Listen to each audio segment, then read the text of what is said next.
ప్రతి బూత్ కు ఓ coordinator, division కో incharge సమన్వయం చేసేందుకు మాజీ మంత్రులు, ఓవరాల్ గా మానిటర్ చేసేందుకు కేటీఆర్, హరీష్ రావు. జూబ్లీహిల్స్ ఉప ఎన్నికలో గెలిచి తీరాలన్న కసితో ముందుకు వెళ్తోంది బీఆర్ఎస్ పార్టీ. జూబ్లీహిల్స్ సిట్టింగ్ స్థానాన్ని దక్కించుకోవాలంటే మునుగోడు ఫార్ములాను అనుసరించాలని డిసైడ్ అయింది. ఇంతకీ మునుగోడు ఫార్ములా ఏంటి?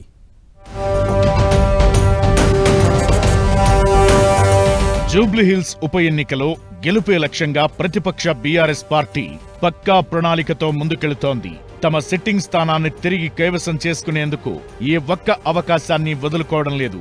బీఆర్ఎస్ అధినేత కేసీఆర్ దిశానిర్దేశంతో పార్టీ వర్కింగ్ ప్రెసిడెంట్ కేటీఆర్, మాజీ మంత్రి హరీష్ రావు రంగంలోకి దిగారు. జూబ్లీహిల్స్ ఉప ఎన్నికకు సంబంధించి ప్రతి అంశాన్ని స్వయంగా కేటీఆర్, హరీష్ రావు మానిటర్ చేస్తున్నారు. ఈ క్రమంలో గతంలో మునుగోడు ఉప ఎన్నిక సందర్భంగా అనుసరించిన ప్రత్యేక వ్యూహాన్ని జూబ్లీహిల్స్ బైపోల్లో అనుసరించాలని గులాబీ పార్టీ నిర్ణయించింది. మునుగోడు ఉప ఎన్నిక సందర్భంగా గ్రామానికి ఒక ఎమ్మెల్యేను ఇన్ఛార్జిగా నియమించారు. ద్వితీయ శ్రేణి నాయకులను ఆయా గ్రామాల్లోని వార్డులకు ఇన్ఛార్జీలుగా నియమించి మానిటర్ చేశారు. ఇప్పుడు జూబ్లీహిల్స్ లో మునుగోడు తరహా ప్రతి బూత్ కు ఒక రాష్ట్ర స్థాయి నాయకుణ్ణి ఇన్ఛార్జిగా నియమించారు.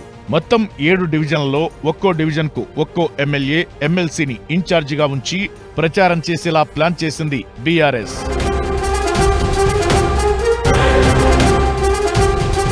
జూబ్లీహిల్స్ నియోజకవర్గంలో ముస్లిం మైనారిటీ ఓట్లు అధికంగా ఉండడంతో మాజీ ఉప ముఖ్యమంత్రి మహమూద్ అలీతో పాటు మరికొంతమంది మైనారిటీ నేతలను రంగంలోకి దింపింది బీఆర్ఎస్.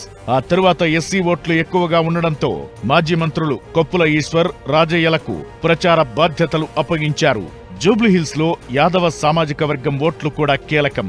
ఓవరాల్ నియోజకవర్గ ఇన్ఛార్జిగా బాధ్యతలు చూస్తూనే యాదవుల ఓట్లపై కూడా కన్నేయాలని మాజీ మంత్రి తలసాని శ్రీనివాస్ యాదవ్ ను ఆదేశించింది అధిష్టానం.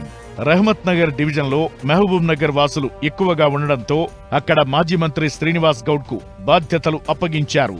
సామాజిక వర్గాల వారీగా ఎక్కువ ఓట్లు ఉన్న ప్రాంతాలలో ఆయా సామాజిక వర్గాలకు చెందిన ప్రముఖ నాయకులను ప్రచారంలో దింపుతోంది బీఆర్ఎస్.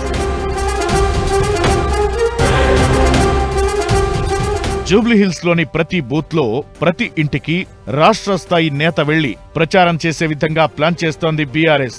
పార్టీ నేతలను, క్యాడర్ను ఎప్పటికప్పుడు అలర్ట్ చేయడంతో పాటు ప్రచార సరళిని సమీక్షించేందుకు, నేతలను సమన్వయం చేసేందుకు ప్రత్యేకంగా వార్ రూమ్ ఏర్పాటు చేస్తోంది. మొత్తానికి జూబ్లీహిల్స్ ఉప ఎన్నికల్లో గెలిచేందుకు మునుగోడు ఫార్ములానే ఇక్కడ ఉపయోగిస్తోంది గులాబీ పార్టీ.